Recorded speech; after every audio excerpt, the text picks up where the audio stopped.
Sang.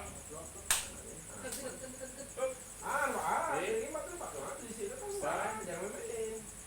Jangan salah begitu. Up. Jatuh dah kita datang sang lumpang tu. Sang. Sebab ni buang lumpang ke dekat ni. Up. Sisik. Kalau orang faham, orang dekat sisik ni buah blok bukan. Buah ni buah Ban. dekat. Buah orang balik tu jadi Ban. Sabar. Sisik. Pisang. Tunggu. Bila dia balik, nampak. Bila dia balik, bila dia balik, bila dia nak berhenti, datang, datang ni, okey.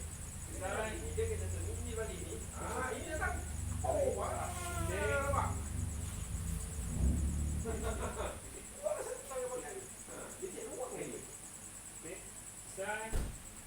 Dia cuma buang sikit luang. Pisang. Sabar. Sisik. Pisang. Tumbuk. Dia kencik luang. Pisang jurus. Undur. Bila dia sisik ni, sisik ni, Pisang. apa datang. Pisang. Dia akan balik tangan dia nampak. Balik tangan. Ambil tangan. Dia dah berlok. Pisang. Ikut saya, saya pause dia. Macam dia ambil ni. Dia lagi gembat dia apa? Dia tengah dia atas. Ni dia keluar. Pak, bila kita gembat ni, dia datang. Dia tolak balik. Bila dia gembat ni, bila dia gembat ni, ini dia blok. Ini dia buat, ini dia akan datang. Buat kali ni. 1, 2, 6, 3. Ni makan. Bila ada ke?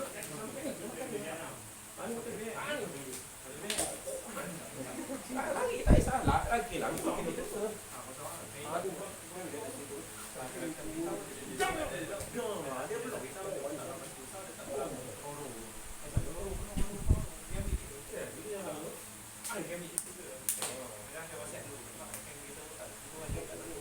Dia tak tahan. Dia pembostan. Kita dah tahu roti pula.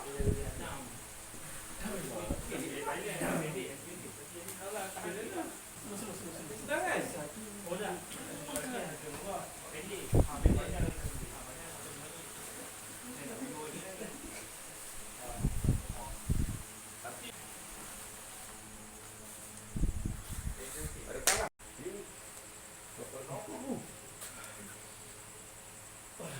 Apa cerita dah bagus? Kita bisa tukar ni. Ya. Ya. Bila nampak benda bisa tegak kita. Bila kena tu macam dia hujung lagi. Hujung. Tapi bila teman kita buat tolak.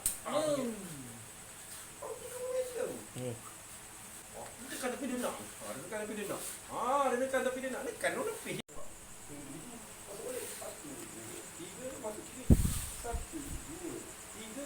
Sisik tak kau kanan di belakang depan. Pakai kiri. Tapi yang kamu tekan.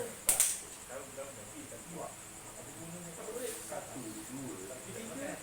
Lepas tu dia jolok bawah. Dia jolok ni apa? Ambil di sini. Dia ambil daripada sini. Dia tekan bawah. Dia songkit ni. Dia maksud tau dia suka dia simpan ni. Apa sebab kan pusing belakang terus nampak tu. Oh ni dia pusing ni. Sabdang. Gembat pada. Satu jolok sini silang, turun tengah. Masuk pun ke 1, 2, 3 dah biasa kan. Sisik tekan. Masuk balik. 1, 2, 3 lah balik. 1, 2, 3. Sisik dulu apa? Sisik dia berair. So, bila kaki kiri bahu kanan ke depan. Bila kaki kita kanan, bahu kiri kita ke depan. Bila kita sisik. Nampak? Kena miring nampak? Sisik nampak? Sebab apa kita siap sisik? Kenapa dia sisik? Buruk. Ada mana? Okey, bila dia kena ni, dia akan blok nampak? Buang. Habis buang dalam ni. Ini dia tak ni. Ini dia tak ni. Itu yang pasal dia kata ni. Dia mesti berdiri. Dia tepuk sebab kena. Ini tekan ni, lawak tu kan. Boom. Tegak ni. 1, 2, 3. Pergi balik. Maknanya kalau dia tolak balik ni. Ni dia ambil. Ni kita blok ni. Kita blok ni. Sama ni. Ni lekat gem. Ni blok. Kenapa blok? Sebab kalau dia balik pun, kalau dia balik tangan pun, balik tangan. Ni ikut gem. Bios. Ni gem.